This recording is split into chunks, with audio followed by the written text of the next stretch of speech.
He is the definition of a crash out, but he's crashing out for the right reasons. Welcome to my YouTube channel where we talk about comic books and stuff.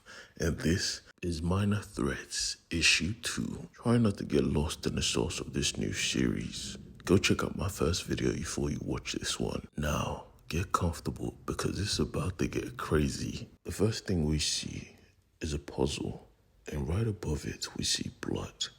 You see, this issue starts out with a very sad scene. This issue starts out with abuse. Brain Teaser, one of the members of the ragtag D-rank supervillains, was going through it at the hands of his own father. He was beating him down because he failed the test. Yes, that is a big over-exaggeration, but at this moment, this was one of the best things that could happen to him because he realized he could solve people like a puzzle. He was going to be a man of great brilliance. Back in the present, though, we see his apartment and he was living like a goddamn lunatic. Surrounded by garbage, his new team didn't even want to be here. It smelled, but he was the only option. He was the only person they knew who could probably track Stickman. So he had to be here, and he was focused, because right now, he was trying to get into the mind of Stickman. He was drawing his cell, trying to arrange his room in the exact way of a prison cell. Confirming from Snake Stalker that this was how the cell felt, he went to work, telling everyone to leave whatever they saw in the exact spot they found it and be silent. In a moment, you could see his mind go to work. You could see his reality bend. He felt, he understood what it meant to be Stickman in this moment. He solved him like a puzzle. Instantly, he knew Stickman was at the Trophy Room nightclub. But when he told his team, they didn't believe him. So, he decided to break down his process. He decided to break down everything he understood in a second. How Stickman favored his right because his left was injured. How his cellmates kept gossiping in the middle of the night. How his only source of entertainment was the window. How from that window, the only thing he could see with bright lights was the trophy room. To their absolute shock and amazement, everything he said made sense. But how were they going to get there? The streets were crawling with superheroes. Pigeon Pete had an idea because his pigeons had told him public transportation was still accessible. The searches carried out by the heroes were not government sanctioned, so public transport still had to run. But they had to be quiet and they had to stay low. But the doctor didn't want to sit on this chair. Never. It was too low class for her. So Snake Stalker decided to rest against her. She was so angry she was ready to split his throat right there and then. Thankfully, Playtime stopped them because something was going down right outside. Another supervillain had been captured and beat down by a hero. They had to be careful because the heroes were not searching for Stickman for justice. They wanted to save their asses. They knew the moment Insomniac found someone, he would beat them to death. They were trying to save face. The trophy room, however, was very public. This was the den of supervillains, high-class supervillains, A rank above. The heroes knew they couldn't just waltz in here and start beating people up. These people could beat them back. The crime boss android, the queens of hearts, the jackal, a monster that wanted to create an army of monsters. Even the bouncer was way more deadly than anyone in that stupid bar. And the sad part is, Brain Teaser thought his brain was enough to gain him access. He got knocked the fuck out. Your brain means nothing in these streets. He was so badly hurt, he started daydreaming about his last attempt to get the attention of Insomniac. He didn't even warrant Insomniac's attention. His sidekick came and beat him down. He was pathetic. He still is pathetic. Snake Stalker was the only one that could get them in. And it would take a big sacrifice because to get in, he had to fight. The club had a battle arena beneath for betting, and it was to the death. He sacrificed himself for his team because he honestly had something to fight for, something to kill for. And he would have to kill because his next opponent was Kill Pig. Yeah, Kill Pig ain't no joke. The team was thankful and they went in to investigate.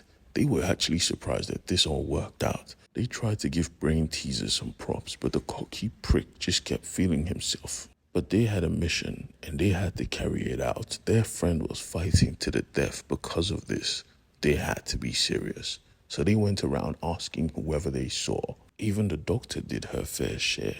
Snake Stalker was getting beat down. They decided to pick up the pace by sending out pigeons. Even Playtime sent out some of her toys to search. But back in the battleground though, Kill Pig was starting to get tired. He didn't expect Snake Stalker's durability to be this high. This was supposed to be an easy fight. He was breathing heavy. Bruh, what the hell? Back at the party though, while everyone was searching, Brain Teaser was making friends, and this pissed Playtime off. Unbeknownst to them, Snake Stalker was giving the most disgusting suplex ever given. He crushed the brain of Kill Pig. He won his battle. And right now, Playtime was about to have a battle of her own because she was pissed off. Picking up Brain Teaser, she shouted, "You prick, you brought us here to mingle? I don't see him anywhere. You lied to us." He tried to explain. He tried to make it clear that this was where his brain led him. And he was right, because from the corner of his eyes, he saw it. The corpse of Kid Dawn, the sidekick of the Insomniac, put on display as a joke. And at that moment, the Insomniac himself came busting through. He was tired of giving a blind eye to this club. He was here to kill. When he looked to his left, he saw his beloved son, his beloved partner, and he held him in his arms in pain. One of the supervillains wanted to use this opportunity because he finally had a shot at Insomniac's head.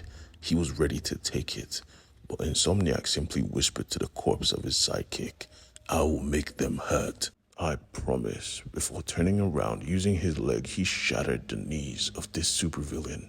That was a lethal kick. No more holding back. All of you in this club are going to get it. He attacked everybody.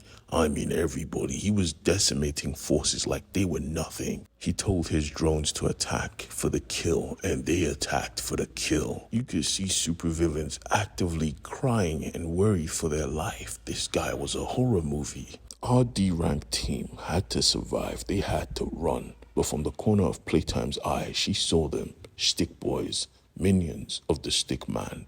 She had to give chase. Brain Teaser tried to stop her, but she wasn't listening. She was chasing them down. But he could feel it. Something was off. This reminded him of the time he pitched the team up to Stickman, and Stickman said, "Nah, you are out," telling his stick boys to throw him out and beat him down in the process. And they did beat him down terribly. This was a trap, and Playtime was falling straight into it. She tried to catch them, tossing some toys from her satchel and equipping the most ridiculous cartoon gigantic hand ever.